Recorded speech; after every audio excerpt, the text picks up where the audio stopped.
पुण्यात्माओं, परमात्मा ने 600 वर्ष पहले ये ज्ञान दिया था, जो उन अज्ञानियों ने परमात्मा के साथ बड़ा विरोध करवा दिया, हमें ही मिसगाइड करके अपने पिता का शत्रु बना दिया। अब इसमें स्पष्ट कर दिया है कि श्री ब्रह्मा रजगुण, श्री विष्णु और सतगुण और श्री शिव तम गुण की पूजा करने वालों को ये चार उपमा दे दी। राक्षस स्वभाव को धारण किए हुए, मनुष्यों में नीच दूषित कर्म करने वाले मूर्ख। अपने आत्माओं, हम जिन सदग्रंथों को शिरोधार्य मानते हैं, आज वही हमारी क्रियाओं को जो उन नकलियों द्वारा हमारे अंदर फीड कर दी गई थी, थोप दी गई थी, उनको बुरी बता रहे हैं। और यही परमात्मा स्वयं आकर बताया करते थे कि गुण तीनों की भक्ति में भूल पड़ो संसार, और कह कबीर निज नाम बिना तुम कैसे उतरो पार। तीन देव की जो करते भक्ति, उनकी कदे न हो मुक्ति। अब जैसे हिरण्यकशिपु ने रजगुण ब्रह्मा की उपासना भक्ति की थी और उससे सिद्धियां प्राप्त करके उसने कैसे जुल्म ढाए अपने ही पुत्र पर, राक्षस कहलाया और कुत्ते वाली मौत मारा गया है।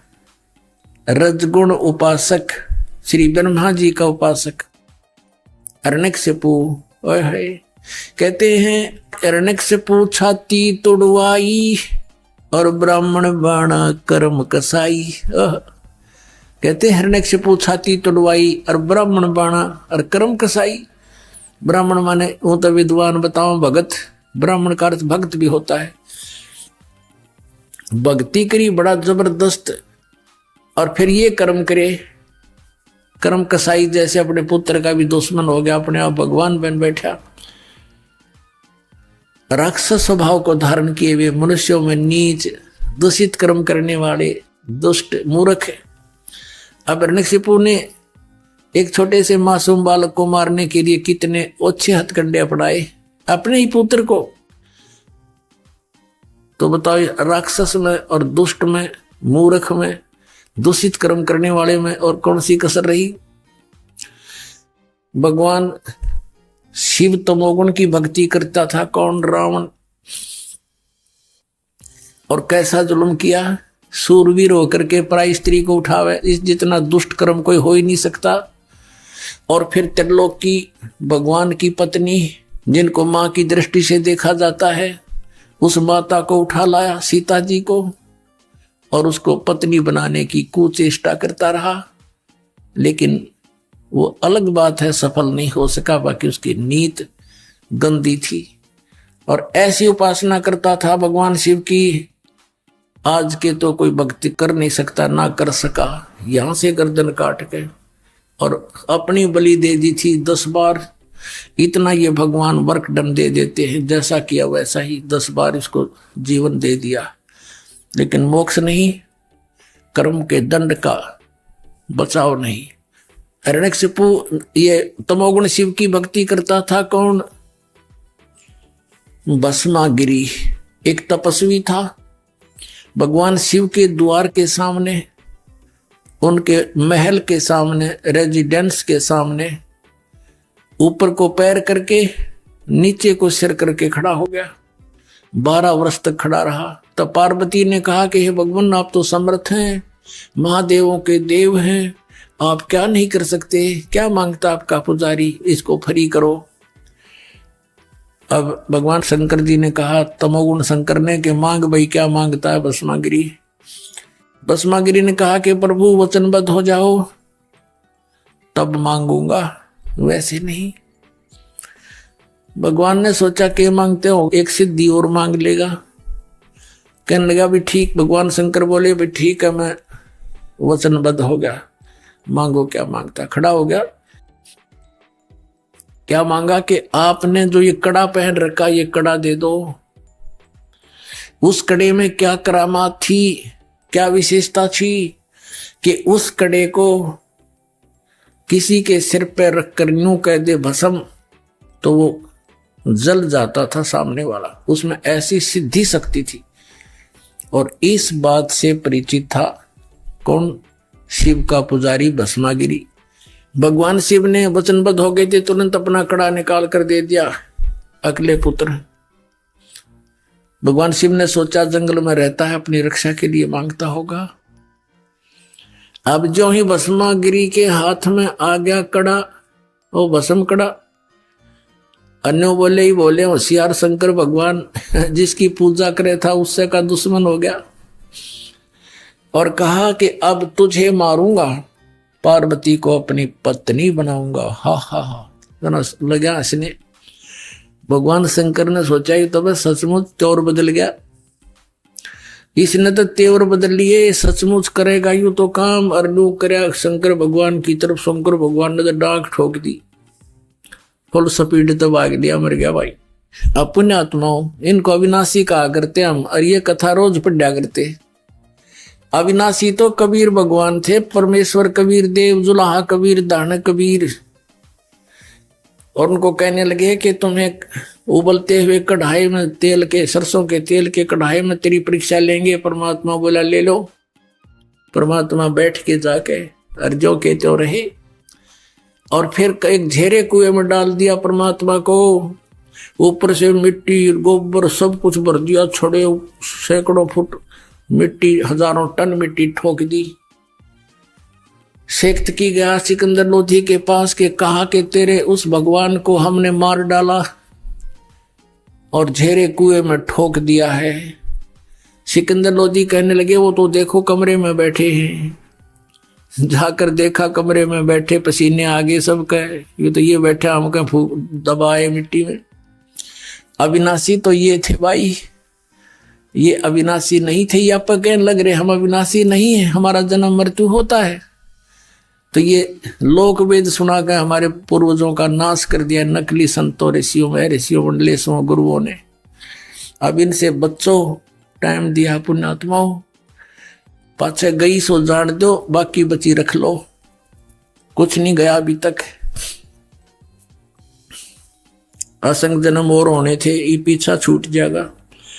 अब ये तो तमोगुण शिव जी के उपासकों की कथा सुना दी कि राक्षस स्वभाव को धारण किए हुए इतना बुरा दुष्ट कौन होगा अपनी माता के ऊपर नीयत खराब कर रहा। क्योंकि गुरु यानी इष्ट की पत्नी मां के तुल्य होती है। और आगे आके भगवान शंकर जी और पीछे पीछे पुजारी, आगे भगवान, दोनों जहां स्पीड खींचे। अब भस्मागिरी ने तो ये था जब लग यो शिव जी नहीं मर लेगा इतने तो फरी नहीं हो सकता, इसको मार के सांस लूंगा। आगे आपको पता है कि फिर भगवान आए पार्वती रूप बना के, गंडहत नाच नचा के भस्मागिरी को मारा।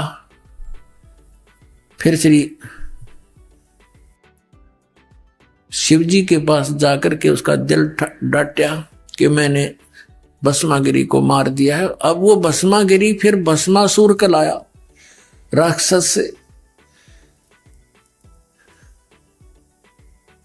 ये है पुण्यात्मा गूढ़ रहस्य इन सदग्रंथों के, जो तत्वदर्शी संत के बिना इनको समझा नहीं जा सकता। तत्वदर्शी संत परमात्मा का, कबीर भगवान का कृपा पात्र होता है, उसी की बुद्धि खुल सके, ना तो यू काल खुल ना दे किसी की भी। अब आपको सुनाते हैं कि एक समय हरिद्वार के अंदर कुंभ का पर्व लगा, पर भी नहाने का समय निर्धारित हुआ। सभी ये त्रिगुण उपासक वैष्णव, ये सतोगुण विष्णु जी के उपासक संत, और भगवान शंकर तमोगुण के उपासक ये गिरी, पुरी, सन्यासी, और ये नागा, नाथ, कनपाड़े और बिना कनपाड़े, ये सभी तमोगुण शंकर के उपासक हैं। और वैष्णु साधु विष्णु जी के उपासक हैं। ये सभी स्नान करने के समय जहां ये कुंभ का मेला लगता है, वहां अपने अपने ग्रुप में, अपने अपने समुदाय में ये एकत्रित हो जाते हैं। गिरी अपने ग्रुप में, पुरी सभी अपने ग्रुप में, और वैष्णव अपने ग्रुप में, नागा अपने ग्रुप में। फिर स्नान करने के समय ये सभी चल पड़ते हैं अपने अपने समुदाय में। सबसे पहले नागा पहुंच गए हरिद्वार में, ये पर भी लगनी थी कुंभ के मेले की, हर की पैड़ी पे। सबसे पहले नागा पहुंच गए वहां पर स्नान करने के, पोजीशन पकड़ गए, सब पैड़ियों को पर छा गए। पीछे से आगे वैष्णो, ये सतगुण विष्णु के उपासक वैष्णो साधु, इन्होंने नागाओं से कहा कि ए नागाओं, प्रथम स्नान हम करेंगे, तुम मत नहाना पहले, क्योंकि हम सर्वश्रेष्ठ हैं, हम विष्णु जी के उपासक हैं। नागा कहने लगे कि नहीं, हम सर्वश्रेष्ठ हैं, हम त्यागी और बैरागी हैं, हम नी वस्त्र रहते हैं, नी इच्छा फिरते हैं, हम सर्वश्रेष्ठ हैं, हम सबसे पहले स्नान करें। अब वैष्णव साधुओं ने कहा कि तुम काहे के श्रेष्ठ हो, पशु की तरह नंगे फिरते हो, टट्टी के हाथ भी नहीं धोते, सारे शरीर पर तुम राख रमाए रहते हो, आज नहाने वाले बन गए, शरण फिरो, तुम बाहर आओ। अब इतनी बात सुनी थी,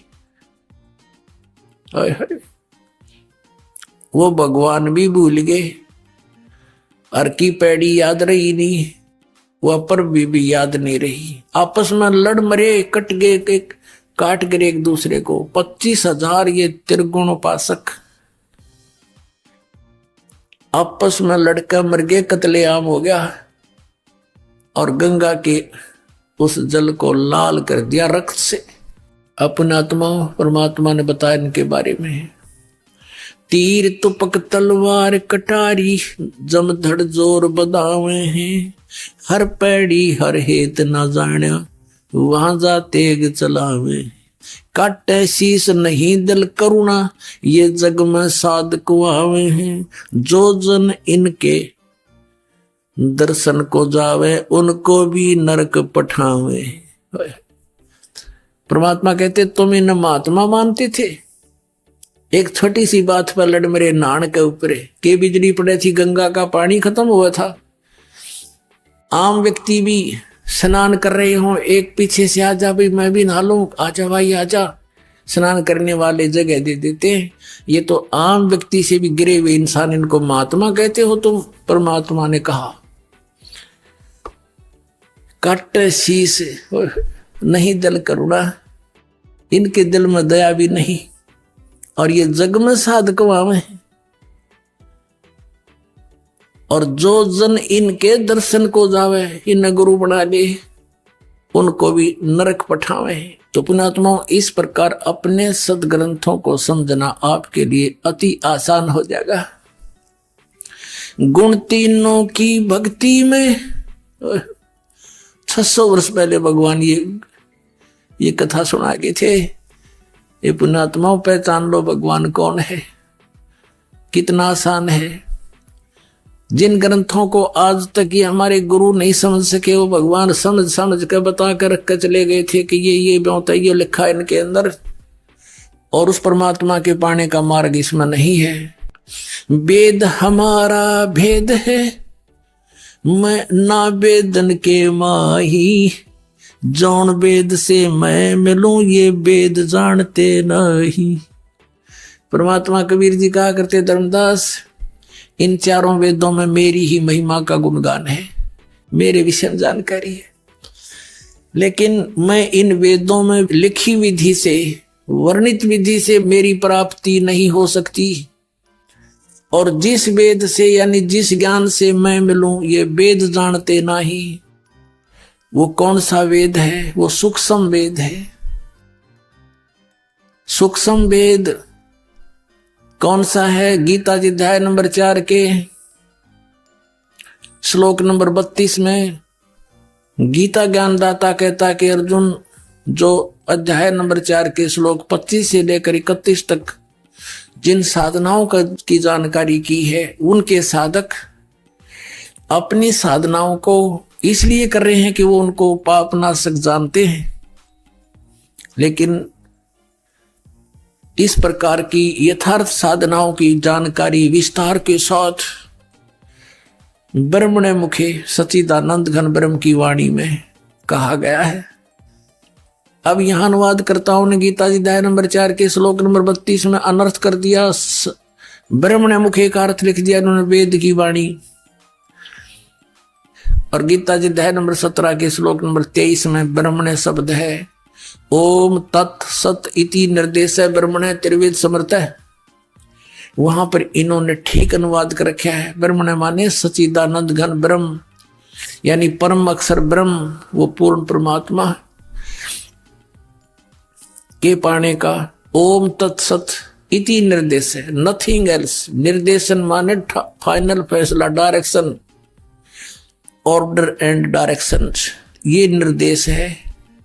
और जो ओम नमः शिवाय, ये ओंकार रंकार ज्योति निरंजन सतनामादि, ये 5 नाम, अकाल मूर्त सब स्वरूपी राम सतपुरुष, ये नहीं, ये मंत्र मोक्षदायक नहीं है। इसी के परिणाम स्वरूप राधा स्वामी पंथ के प्रवर्तक श्री शिवदयाल जी वो भूत बने, प्रेत बने, और अपनी से बुक्की में उस लड़की में आकर प्रवेश करके फिर लगे हुक्का पीने, लगे फिर पलंग पर बैठ के उसी तरह फंड करने। तो पुण्यात्माओं, गरीबदास जी कहते हैं कि सतगुरु पुरुष कबीर हैं ये चारों युग प्रवान, ये झूठे गुरु अमर गए ये हो गए भूत मसान।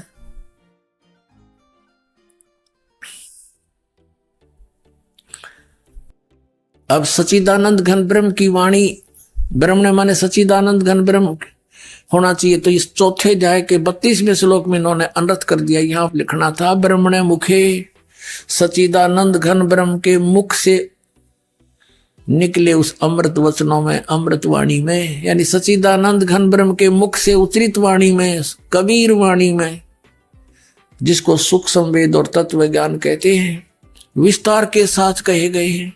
चौथे अध्याय के 34वें श्लोक में कहा कि उस तत्व ज्ञान को जो सच्चिदानंद घन ब्रह्म ने स्वयं आकर बोला है,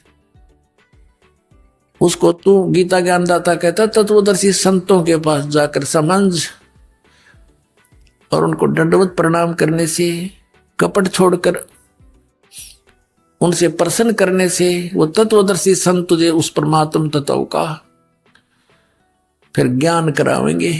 इससे सिद्ध है कि गीता ज्ञानदाता भी अनभिज्ञ है उस तत्व ज्ञान से, उस परमात्मा के सुख संवेद से और उस मंत्र से। इसने संकेत अवश्य दे दिया 17वें अध्याय के 23वें श्लोक में कि ओम तत्सत इति निर्देश है ब्रह्मणे त्रिविध समर्थ है, कि उस सच्चिदानंद घन ब्रह्म के पाने का ये 3 मंत्र का जाप है, एक ओम और तत्,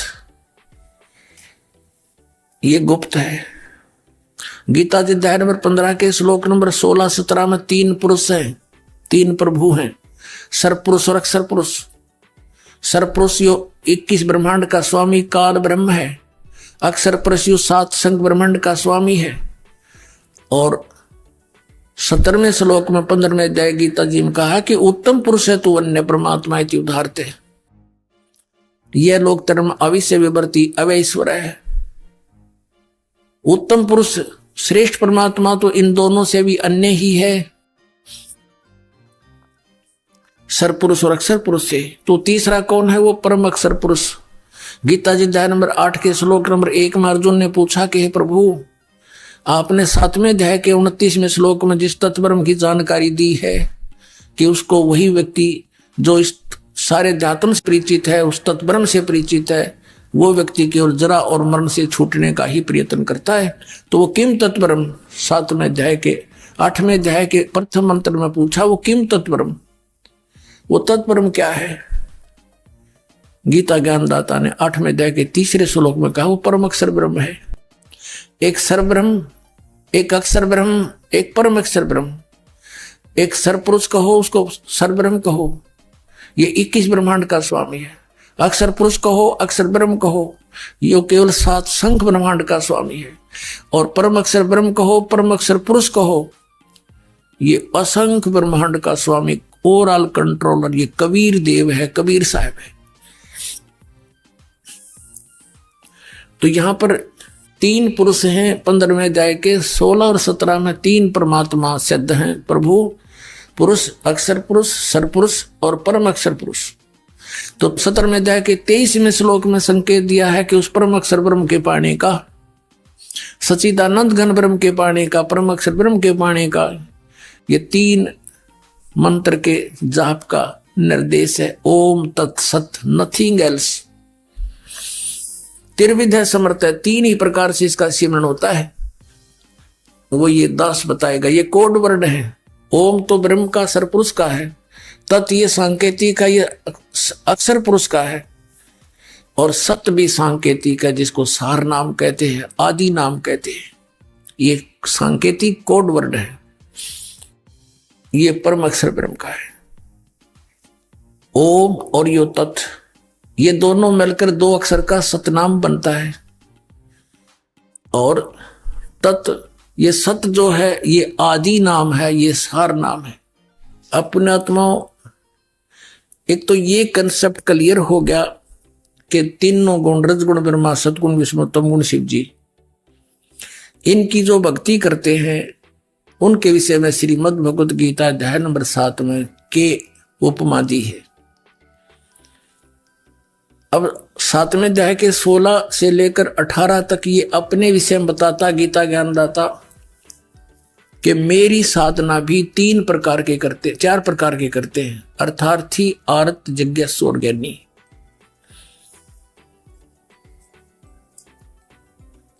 और उनमें से 3 को रिजेक्ट करके चौथे को इसने स्वीकारा है। ज्ञानी आत्मा वो है जिन्हें भगवान पाने का एक कमर कस रखी है और ये भी जान लिया है वेदों से, जैसा उनको समझ में आया कि एक परमात्मा है, उसकी भक्ति करने से मोक्ष होगा, नथिंग एल्स। और उपासना करने से, किसी देव की पूजा करने से मोक्ष नहीं हो सकता। ये भी उनको फाइनल हो गया। और मनुष्य जीवन केवल परमात्मा प्राप्ति के लिए ही मिला है, ये भी उनके दृढ़ हो गया।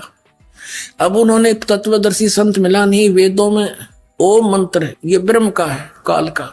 यजुर्वेद अध्याय नंबर 40 के मंत्र नंबर 15 में ओम कर्तु समर, किलवे समर और कर्तुम समर, ओम नाम ही जाप करने का लिखा, नथिंग एल्स। वो ब्रह्म साधना है। 8वें अध्याय के 13वें श्लोक में गीता जी में यही कहा कि ओम इति का अक्षरम ब्रह्म व्यवहारण माम अनुसमरण। माम ब्रह्म माने मुझ ब्रह्म का, ओम केवल ये एक अक्षर है, नथिंग एल्स। ये तो ब्रह्म का है। इनकी अकल काम नहीं करी, क्योंकि गुरु बिन का न पाया ज्ञाना, जो थो था उस छोड़े किसाना, गुरु बिन वेद पढ़े जो प्राणी, समझे न सार रहे अज्ञानी। ये सारे ज्ञानी रह गए, जिस कारण से उन ज्ञानियों को भी कहता है कि ज्ञानी है तो अच्छी आत्मा, 7वें अध्याय के 18वें श्लोक में। लेकिन ये मेरे वाली घटिया साधना में गति में स्थित रहे। गति माने उससे मिलने वाला फाइनल रिजल्ट। जैसे ओम नाम के जाप से ब्रह्मलोक प्राप्ति होती है, वो इनकी परम गति।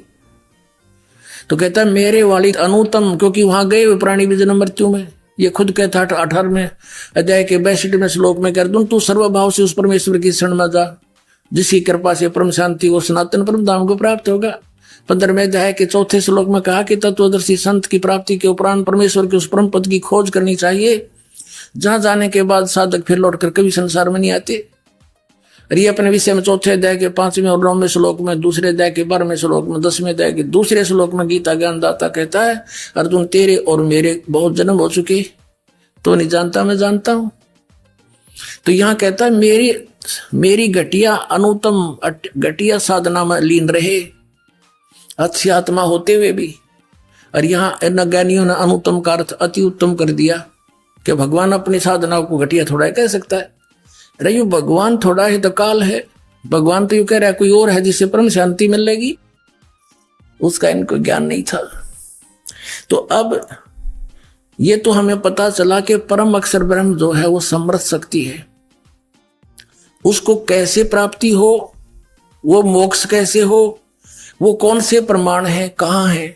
गीता अध्याय नंबर 16 के श्लोक 23-24 में स्पष्ट किया है कि शास्त्र विधि को त्याग कर जो मनमाना आचरण करते हैं उनकी न तो गति होती है, न उनको कोई सुख प्राप्त होता है और न ही उनको कोई सिद्धि प्राप्त होती है। यूजलेस। इसलिए अर्जुन तेरे लिए शास्त्र ही प्रमाण है, नथिंग एल्स। कर्तव्य की व्यवस्था में जो त्यागने चाहिए और जो ना त्यागने चाहिए वो कर्म भक्ति के वे शास्त्रों से ही प्रमाणित मानना, किसी की दंत कथा को मत मानना।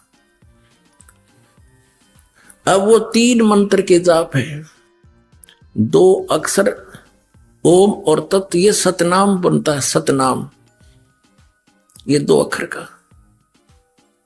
और जो सत है ये आदि नाम है, ये भी कोड वर्ड है।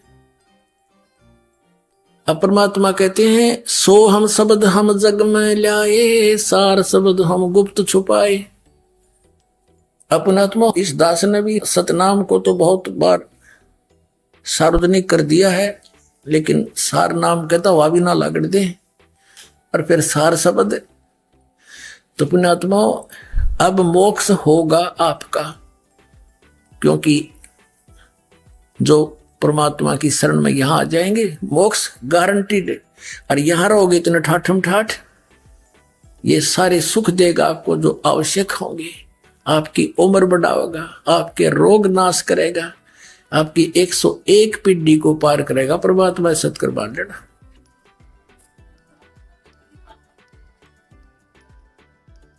और ये काल के दूत, ये नकली पंथ, जितने भी आज तक ये मार्गदर्शक गुरु बने हुए संसार में, राधा स्वामी पंथ, धन धन सतगुरु सच्चा सौदा सिरसाव जगमाल वाली पंथ, यो ठाकुर जी जय गुरुदेव मथुरा वाला पंथ, आगरा वाला पंथ, व्यास वाला राधा स्वामी पंथ, और ये सुधांशु जी तो सीधा ही शंकर भगवान तमोगुण का उपासक है, इसकी सतीथि तक घनी कहने की जरूरत है नहीं।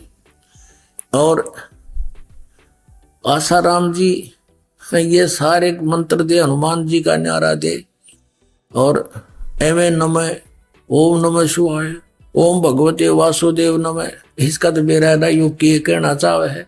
और श्री कृष्ण का पुजारी, और फिर ये बाल योगेश्वर और ये सतपाल जी धनसा देश वाले, ये कृष्ण के पुजारी अंडरस्टूड है। और नाम क्या दे हैं?